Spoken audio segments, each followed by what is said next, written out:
Welcome, dear listener, to a place of warmth, quiet pages, and deep rest. Tonight, let your thoughts curl up beside a sleepy little cat in a candlelit bookshop, where dreams are tucked between chapters, and rain gently patters on the windows. If you enjoy gentle bedtime stories like this, we invite you to subscribe and let comfort find you, night after night. Take a deep breath, and allow the story to hold you softly. The bookshop at dusk. The day had been long, but now the sky was growing dim, painted in soft strokes of lavender and gray. A hush had settled over the cobbled streets of the village, broken only by the steady hush of rain tapping on rooftops and whispering against window panes. Street lamps flickered on one by one, casting halos of golden light in the misty evening air. Tucked away in a quiet corner of the town square stood a bookshop. Old, beloved, and always slightly scented with paper and cinnamon. The wooden sign above the door creaked gently in the breeze, its painted letters faded from years of gentle sun and gentle rain.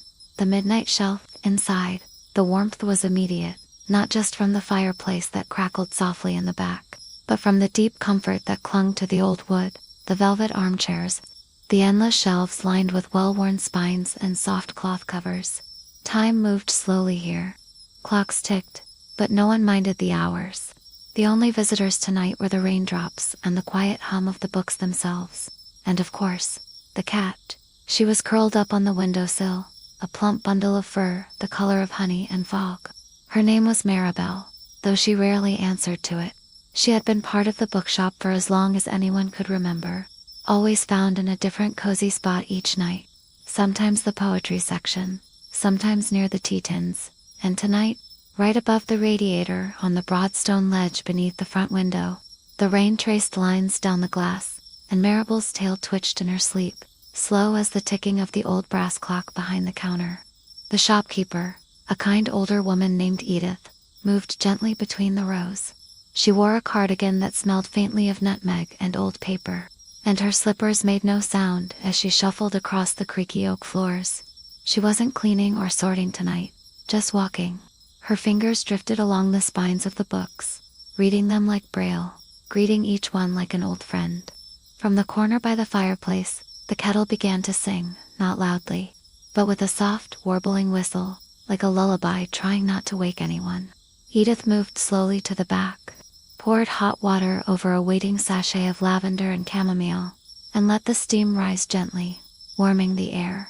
She paused beside the sleeping cat, resting the mug on the sill. Maribel stirred slightly, then settled even deeper into her nap.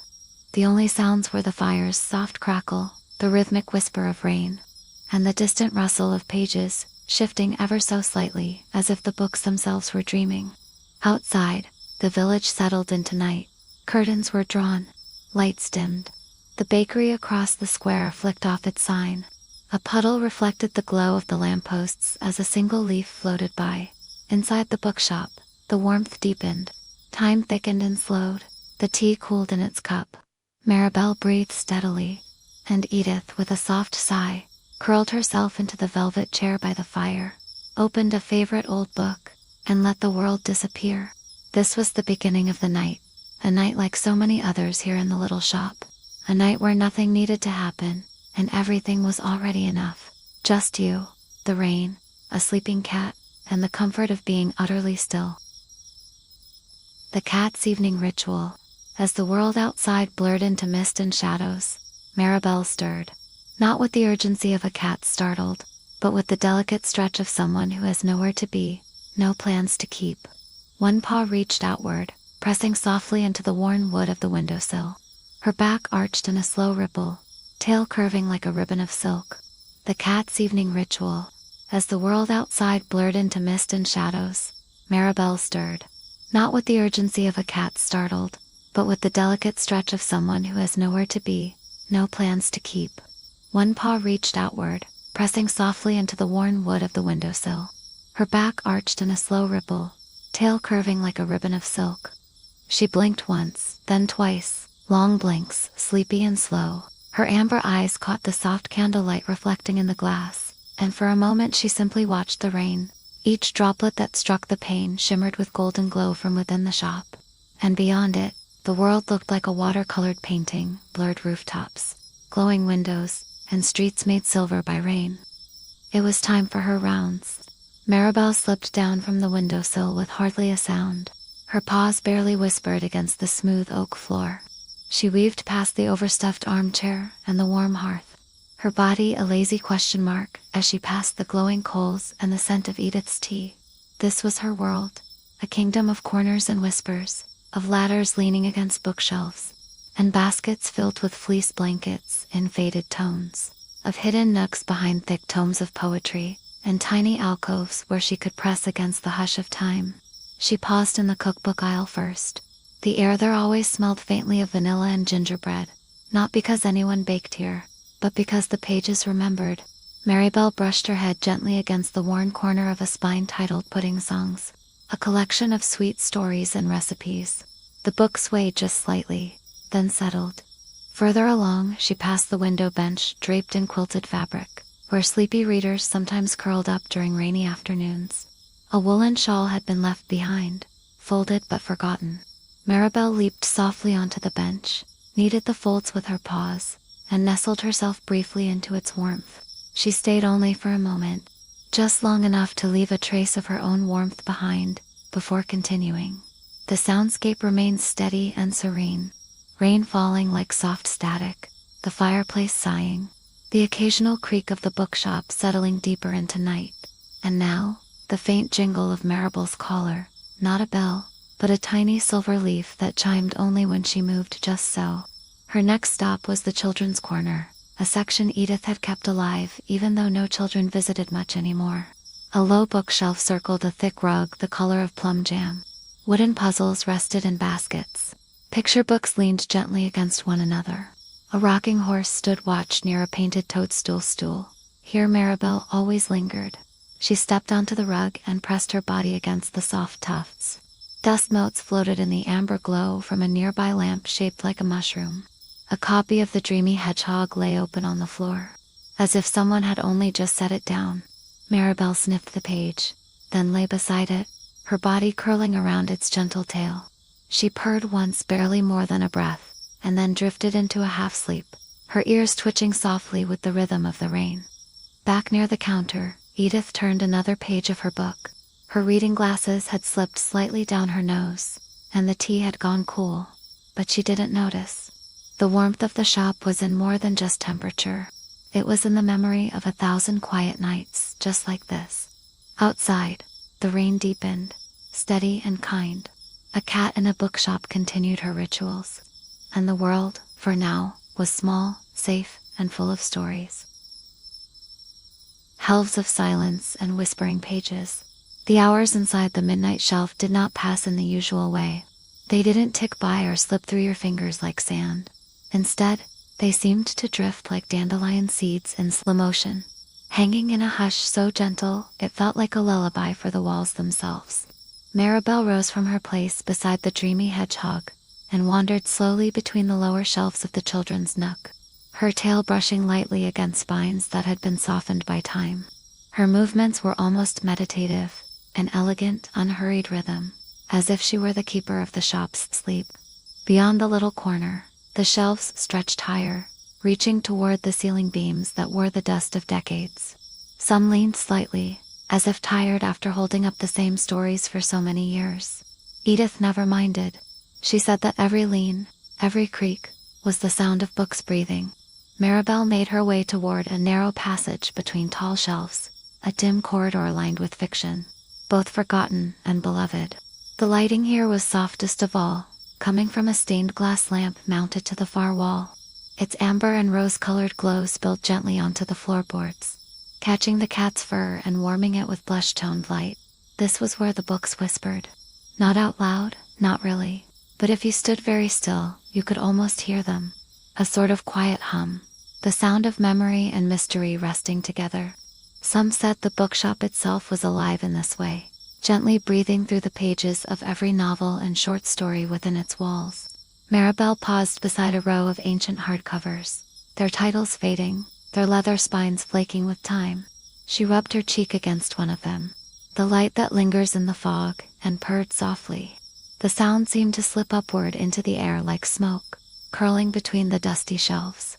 High above, a cobweb quivered ever so slightly in the draft from the old radiator. It wasn't cold, though.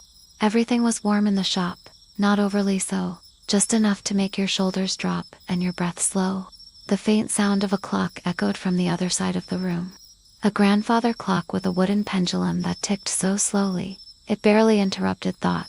Each tick was a heartbeat, a quiet invitation to stay, to linger. On the far wall, a rain-streaked window offered a blurred view of the square. The world outside was just a silhouette now. A church steeple, a lone bicycle leaning against the bakery's wall, a cat curled in a different window across the street. A mere world, all in grays and blues and distant golds. Inside, the scent of cedar and old ink thickened the air like a weighted blanket. Somewhere in the back room, the soft squeak of Edith's chair settled back as she turned another page. The bookshop, like a sleeping creature, breathed with her. Maribel wandered toward the poetry alcove, a rounded nook with shelves arranged in a crescent, framing a plush armchair and a tiny side table. On the seat, a wool blanket was folded in tidy thirds, patterned with stars and moons. With no ceremony at all, Maribel jumped onto the chair, circled once, and began to settle. Her paws stretched forward, her back legs tucked beneath her belly. She blinked slowly again, this time with the kind of drowsiness that even cats don't resist. She let herself begin to drift. And as she did, the bookshop seemed to grow quieter still. Not empty, not hushed with absence, but filled with a rare kind of stillness. The kind that only exists in places where the world knows to whisper, where everything that can be said has already been said, and all that's left is the beautiful space in between. Candlelight and the evening blend. The hour had grown later, though the bookshop didn't measure time in numbers. Here, nightfall was marked by the soft dimming of lamps, the mellow hush that fell over the square, and the gradual cooling of tea left forgotten in favorite mugs. Edith, still nestled in her armchair near the fire, closed her book softly and rose without haste. Her knees creaked a little, not unlike the floorboards beneath her feet, but she didn't mind. Everything in the shop was allowed to age, to soften, to settle. Even her. She moved toward the back of the shop, where a tiny kitchen nook waited behind a curtain of embroidered muslin. It wasn't a real kitchen, not in the full sense, just a corner carved out with a worn countertop, an enamel sink, and 2 wooden shelves filled with tins of tea. The air here smelled of honey, mint, and the ghost of lemon peel. Edith reached for a tin labeled Evening Blend. It was handwritten in looping script, the ink smudged from years of use. Inside were dried petals and herbs, lavender, rosehip, chamomile, and a whisper of orange rind. She spooned the mixture into a tiny ceramic teapot, its glaze cracked like a winter lake. The water in the kettle had grown cool, so she refilled it and set it on the stovetop burner. The flame flickered to life with a soft huff, bathing the little space in flickering gold. As the water warmed, she moved through the shop lighting candles, not because she needed to, but because she liked the way the flame danced on the book's covers, how shadows flickered on the ceiling beams like slow-moving clouds. Maribel remained curled in the poetry nook, half asleep, her tail wrapped around her nose. The scent of the evening blend drifted toward her, and her ears twitched in recognition. She wouldn't move, not yet, but she felt the change in the air, the deepening of night, the thickening of peace. A few candles had been placed in jars atop the highest shelves, their light faint and far away like stars. Others glowed beside small wooden carvings and weathered bookmarks tucked into quiet corners. The entire shop became a constellation, golden points of stillness floating within shelves of shadow. The kettle let out a low sleepy sigh. Not quite a whistle, more a gentle exhale. Edith poured the hot water over the herbs and placed the lid on the pot, setting it carefully on a crocheted coaster beside her chair. She didn't sit right away. Instead, she stood quietly, watching the fire.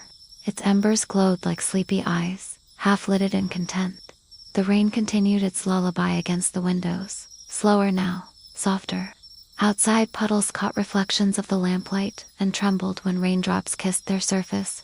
Edith's hand drifted to the blanket draped over her chair. She unfolded it slowly, like unwrapping a secret, and settled into her seat, tucking it gently around her legs.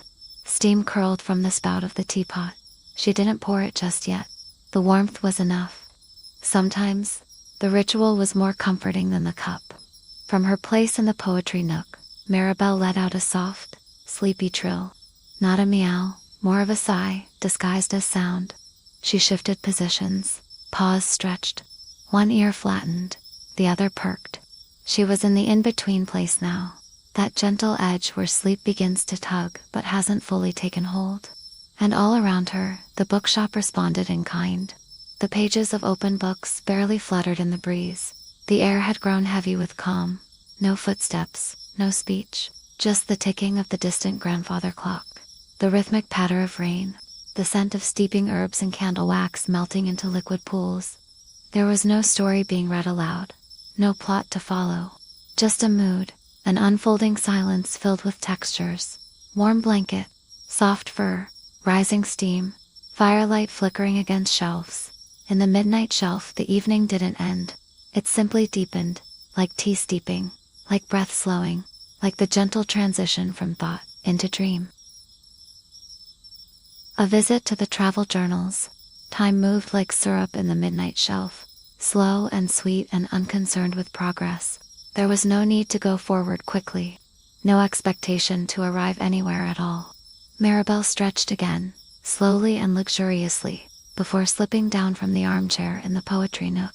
Her paws landed silently, as if even gravity was gentler inside the bookshop. Her whiskers twitched once, catching the candlelight as she turned her head toward the back wall. The place where stories of faraway lands lived quietly in stitched bindings and weathered leather covers. This was the travel section, but it wasn't loud or adventurous like in other shops. Here, the stories of wanderers were slow-moving streams, not crashing waves. Books that spoke of sleepy train rides through fields of lavender, of moonlit gondolas drifting past candlelit windows, of handwritten postcards from quiet cafes beneath flowering trees. Maribel padded softly between the shelves, brushing her tail against a particularly well-loved volume called Nights Along the Silk Road. Its spine bore the marks of many readings, its cover soft from countless hands. She paused at a low shelf, where a thin journal lay slightly askew, its corners frayed. Edith had once said it had arrived with no known author, just mailed in a parcel from an unknown sender, wrapped in twine, with a small note that simply read, "To be shared with quiet hearts." Maribel stepped delicately onto the low bench that lined the shelf, curling beside the journal as if drawn to its stillness. She didn't need to read it. She seemed to know it, the way cats know warm windowsills and patches of sun on hardwood floors. A single candle flickered near the journal's edge, casting soft light across the titles around it. Footsteps in the fog, letters from the winter aisles, the path beneath lantern trees. Each was a world unto itself, and yet they all belonged here, in this corner where even imagined travels became a form of rest. Maribel rested her chin on the edge of the journal and closed her eyes. Edith, not far away, remained in her chair, her hands now gently cupped around her mug. The scent of the evening blend rose with the steam. Floral, faintly, citrus, warm. She didn't sip yet, just breathed it in, letting the aroma carry her thoughts elsewhere, beyond the firelight, beyond the window panes, perhaps even beyond the bookshop itself. The grandfather clock ticked on slowly, patiently, marking time not by minutes, but by comfort. Occasionally, the shop would creak just the slightest settling of wood, as if the beams above were sighing with contentment. A sound so soft, it could have been mistaken for a breath. The rain had become even quieter now, just a fine mist brushing the glass. The kind of rain that blurred the world into watercolor. In the distance, a train horn called out, not sharp, not urgent, just a soft, sleepy sound passing through the edges of the village, disappearing into the hills beyond. Maribel's ear twitched toward it, then relaxed again. In the travel section, the air smelled different, more leathery, older. Notes of ink, pressed flowers, and stories told in pencil margins. There was magic in those shelves, but not the kind that sparkled or shimmered. This was the kind that wrapped you in stillness, in the slow understanding that you could go anywhere. Without ever leaving this chair, Maribel shifted her weight slightly, nestling deeper into the bench's curve. Her eyes fluttered open just for a breath, then closed again, this time more fully. Her body rose and fell in steady rhythm, tail curled tight, breath deepening.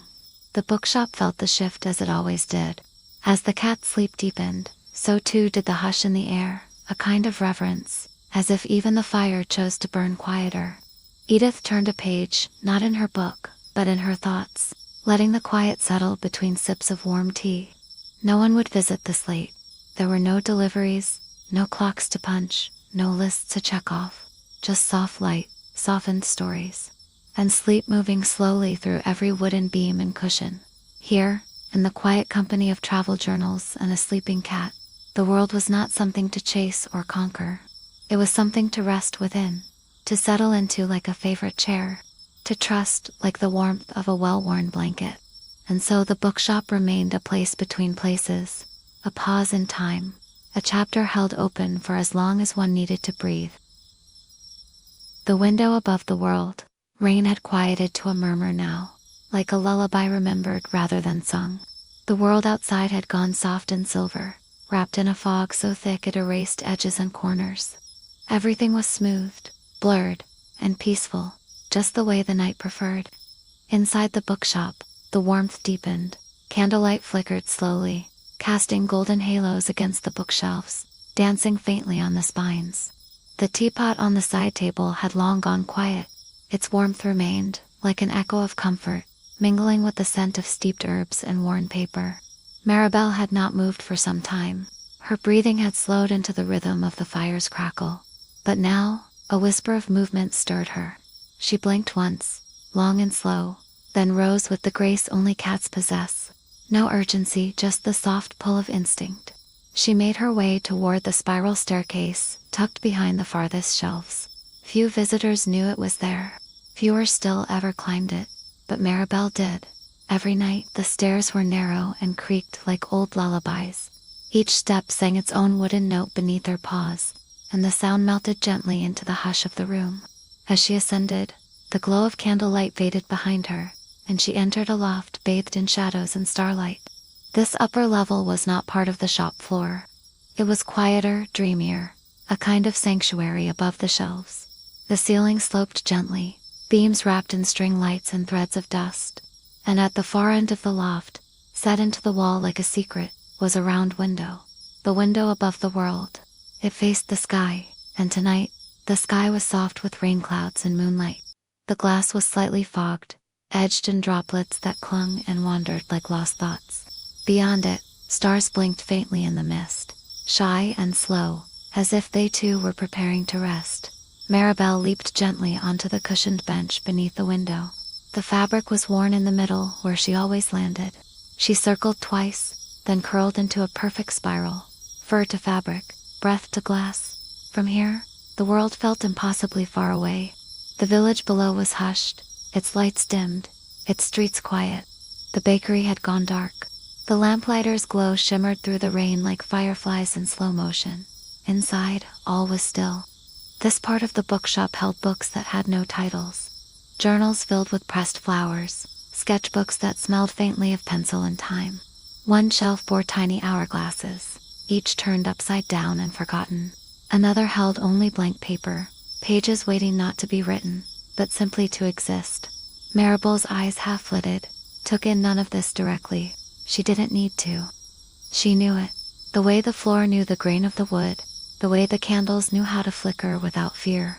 She sighed once, a soft exhale that misted the window just slightly and settled deeper. Her tail twitched once, then stilled. Below, Edith moved slowly about the shop. She wasn't shelving books or dusting shelves now. She was simply lighting one last candle, turning a book face up so its cover could be seen, folding a blanket over the back of a chair. Her movements were a kind of lullaby all their own. She looked up briefly, through the archway above the stairs, toward the round window where she knew Maribel had gone. And though she couldn't see her from where she stood, she smiled anyway. Everything was exactly as it should be. No story unfinished, no task undone, just stillness, and softness, and space enough to sleep. The shop exhaled. The floor creaked softly. The rain returned with a gentle hush, and the night, like a favorite story, turned its next quiet page. The dust of forgotten stories. The loft above the bookshop wasn't truly high, just a few quiet steps above the rest of the world, but somehow it felt suspended, floating somewhere between memory and dream. It was a space untouched by the usual business of life. No ringing phones, no hurried conversations, no expectation of answers, just space, and silence, and stories asleep in the dust. Maribel dozed beneath the round window, her breathing slow, paws tucked close, ears twitching with dreams too soft to disturb her slumber. Around her books lay in gentle disarray, open 2 pages with illustrations of misty mountains, faded ink, sketches of lighthouses, margins filled with cursive notes that read more like lullabies than letters. Above, the ceiling beams creaked quietly, speaking in a language only old buildings and sleeping cats understand. A single moth flitted near the light string overhead, wings catching glimmers of warm gold before disappearing into shadow again. The books here didn't call out to be read. They didn't sparkle or beg for attention. They simply were. And in being, they offered something better than entertainment. They offered company, the kind that never asked anything of you, the kind that simply sat beside your breath and kept the world still. A thin layer of dust coated the top shelf, undisturbed by time. Not the kind of dust that speaks of neglect, but the kind that feels like snowfall, gently laid down over years of love. These were the shelves Edith rarely visited anymore. Not because she didn't care, but because some things were meant to remain quietly waiting. One book was bound in navy linen, its corners faded to sky blue. Its pages were fragile, the kind that crackled softly when turned. Inside, the words had been written in sepia ink, slanting gently across the page, as if the writer had been trying not to wake someone while writing. Another volume was filled entirely with pressed wildflowers, each one labeled not by its species but by a moment. Found on the path to the lake, just after the rain. Given to me on the night the stars fell. Carried in my pocket when I first heard her laugh. Maribel stirred only once, letting out a sigh that barely moved the air around her. But the shop heard it and responded in kind. The fire down below offered a soft pop. The grandfather clock echoed its slow heartbeat. Even the rain seemed to pause a little longer on the glass before sliding away, as though reluctant to interrupt her rest. From the loft window, the sky above the village looked nearly still. The clouds had thinned, stretched across the heavens like fine wool, pulled apart by unseen hands. Between them, stars had begun to emerge, not all at once, but shyly, like candle flames lit by wind. The light of the moon, diffused through mist, kissed the rooftops and chimneys, casting silver edges around slate and stone. And just beyond the square, in the field behind the bakery, a single fox trotted by, its coat damp from the rain, its eyes glowing faintly in the low light. It paused briefly beneath the glow of a street lamp, then disappeared between hedges, like a passing thought. Inside, Maribel's dreams drifted toward those stars. No shapes, no stories, just the sensation of floating gently, warm and untroubled. Around her, the loft breathed the same rhythm.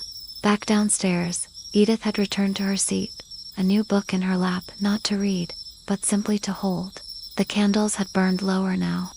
Some flickered toward their final size, while others held steady, casting long shadows that stretched across the wooden floor like arms reaching out to cradle sleep. There were no clocks in this part of the shop, only the sense that time no longer mattered. That night had settled in fully, not as a visitor, but as a blanket pulled slowly over the world. Here, among forgotten books and dreamful cats, the heart found permission to rest, to do nothing, to be quiet, to simply be, and in the warmth of that stillness, the story did not need to continue. It only needed to breathe. When time falls asleep, the deeper the night grew, the softer everything became, until even time seemed to forget how to move.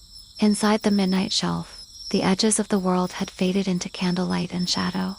The flickering flames cast golden pools that no longer danced, but simply shimmered, steady and slow, like reflections on a still lake. Maribel remained curled beneath the round window in the loft, wrapped in her sleep like a blanket folded around a secret. Her chest rose and fell with such quiet grace, it might have been mistaken for stillness. But sleep, too, is a kind of movement, a drifting, a deepening, a soft slide into peace. Below her, the bookshop had grown so quiet that even the clock seemed unsure whether it should continue ticking. The old grandfather pendulum swung more slowly now, Its sound less like a beat and more like a breath. Tick, pause, talk, or maybe not at all. Edith had not turned a page in a long while. Her eyes had drifted closed behind her glasses, the book still resting on her lap, her fingers gently curled beneath its cover. She wasn't asleep, not quite, but she wasn't entirely awake either. She floated in that beautiful, timeless in-between, where the body grows heavy, but the spirit floats. The fire had settled into glowing coals, no longer crackling, no longer reaching, just glowing, a slow heartbeat of warmth. Around the shop, the air had thickened with the kind of silence that holds you rather than empties you. It was the silence of blankets tucked just right, the silence of snow falling outside your window, the silence of an old friend sitting beside you, not needing to speak.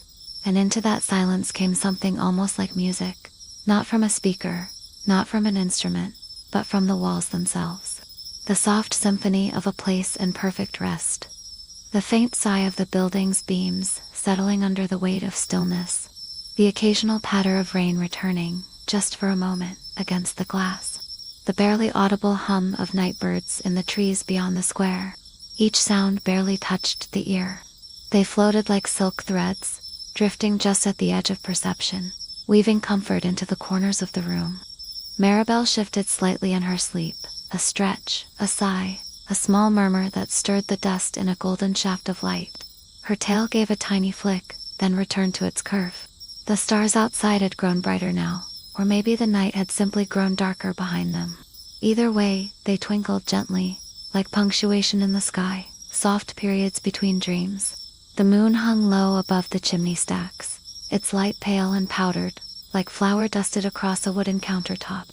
And in this moment, this one single, still breath of time, the bookshop no longer felt like a place made of wood and paper and light. It felt like a cradle. It held the stories, yes, and the cat, and the tea, and the chair, and the quiet and the rain. But it also held something deeper, a space untouched by worry or thought. A pause in the world where nothing needed to be said, and everything had already been felt. You didn't have to earn this kind of stillness. You didn't have to understand it. You only had to let it wash over you, like the final lines of a bedtime story whispered in a voice so gentle, it barely touched your ears. Down below, Edith leaned deeper into her chair, her fingers loosened, her breath deepened. Up above, Maribel remained still, warmed by the candlelight's final flicker. And time, sweet, tired time, curled up beside them and fell asleep, too. The dream between pages. The world inside the bookshop had become hushed beyond sound. Even the wind outside had gone quiet, tucking itself behind the shutters and sighing into sleep. The rain no longer fell in earnest.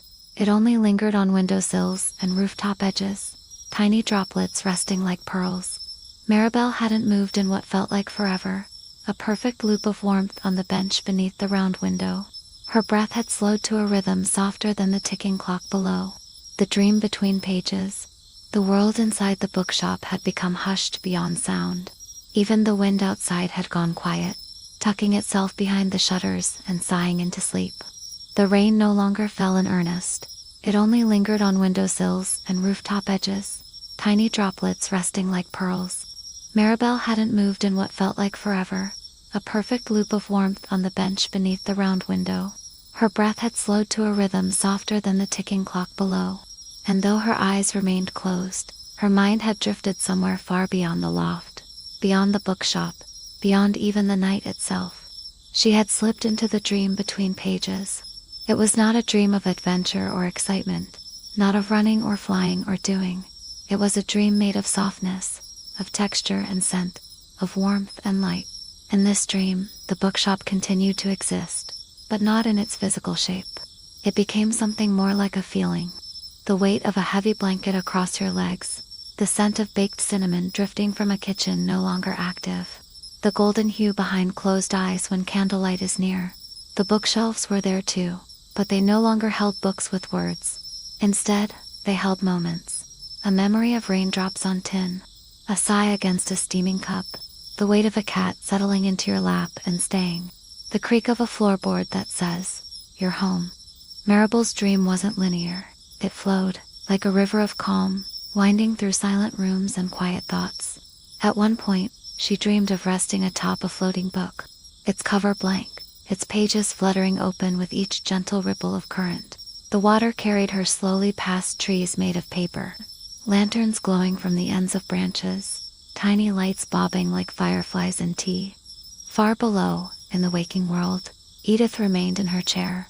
Her chin had gently fallen to her chest, and the book on her lap rested open at a page she would never finish tonight. The tea had gone cold, untouched, but that didn't matter. The steeped warmth had already done its work. It had wrapped around her lungs and breath and sent her floating somewhere soft. The fireplace had dimmed now to little more than embers, each one glowing like a tiny heartbeat. Slow and red and quiet. One by one, the candles in the corners had gone out, leaving little wisps of smoke that curled and disappeared like fading thoughts.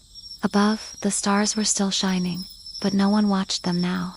They were content to shine for their own sake, to reflect in puddles and blink in the glossy eyes of sleepy village cats. And inside the midnight shelf, time had thinned so completely that you couldn't have told if it was midnight or morning. There were no boundaries here, no edges, just stillness and presence, and sleep. Maribel, still dreaming, curled tighter, her tail brushing the edge of the bookbench. The pages around her moved not from wind, but from memory. A soft rustle here, a page turning there, but always without sound. Only the sensation of a page turned, like a breath drawn and then let go. If you were there, truly there, and still halfway awake, you might feel it. The softness of your body sinking into something that holds you. The sensation of your limbs floating just beyond the edge of thought. The certainty that nothing is needed of you. Not now, not tonight. Just rest, just warmth, just the low hum of a world that asks nothing, only gives. And if you are listening closely, very closely, you might hear it, not with your ears, but from somewhere deeper, the sound of a bookshop, dreaming, and taking you with it. The quietest corner, in the farthest back corner of the midnight shelf, past the maps, beyond the poetry, and just under the sloping wall of the old roofline, there was a chair no one ever used, except the night. It was an old, velvet thing, once deep blue, now gently faded to the color of softened sky. Its cushions had long since molded themselves into the shape of stillness, and the shawl draped across its back hadn't been lifted in years. But the chair remained, nestled beneath a tiny round lamp with a golden switch that clicked only once, and only softly. Maribel sometimes visited this corner at the end of the night, not to explore, not to sleep, but simply to sit. Tonight, even in her dreams, she found her way there. The air in that quietest corner felt different. Heavier, but not in a burdensome way, more like a weighted blanket or a long-held exhale. The light was so dim it barely touched the shelves. The dust in the air moved like whispers, and the wooden beams above formed a cradle, angled like arms wrapping around the space. Here, the books no longer held stories in the way we think of them. They held memories so gentle, so faint, they could only be felt while sleeping. The sound of your grandmother folding laundry in the next room. The weight of a quilt handed down through generations. The flicker of lightning through closed curtains, followed by the softest rumble of thunder.